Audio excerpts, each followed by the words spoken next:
திருப்பூரில் கூடுதல் இழப்பீடு தொகை கிடைக்கும் வரை விளைநிலங்கள் வழியாக எண்ணெய் குழாய் பதிக்க அனுமதிக்க முடியாது என்று அமைச்சரிடம் விவசாயிகள் திட்டவட்டமாக தெரிவித்தனர்.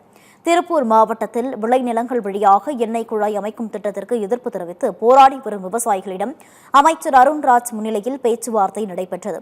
திருப்பூர் மாவட்ட ஆட்சியர் அலுவலகத்தில் நடைபெற்ற பேச்சுவார்த்தையின் போது கூடுதல் இழப்பீடு தொகை கிடைக்கும் வரை விளைநிலங்கள் வழியாக எண்ணெய் குழாய் பதிக்க அனுமதிக்க முடியாது என்று விவசாயிகள் திட்டவட்டமாக தெரிவித்தனர்.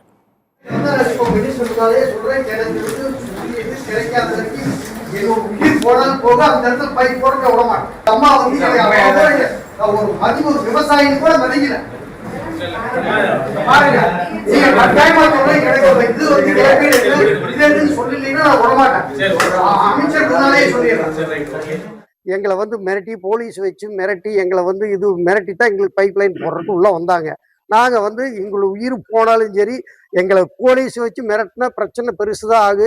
எங்களுக்கு உரிய இழப்பீடு அரசுக்கு முத்தாரப்பு கமிட்டி போட்டு அதில் ஒரு முடிவு எட்டப்பட்ட பிறகுதான் பைப் போடணும் நாங்கள் ஸ்ட்ராங்கா சொல்றோம். நடந்த மீட்டிங்ல எந்த முடிவும் எட்டப்படவில்லை. அமைச்சர் நாங்க மேல இருக்கிறவங்களை கேட்டு சொல்றோம் தான் சொல்றாரு. தவிர தெளிவான நாங்க வேலையை நிறுத்திட்டு இதுக்கெல்லாம் நாங்க சொல்ற பிரச்சனைக்கு ஒரு முற்றுப்புள்ளி வச்சுட்டு அந்த வேலையை ஸ்டார்ட் பண்ணுங்கன்னு சொல்றோம்.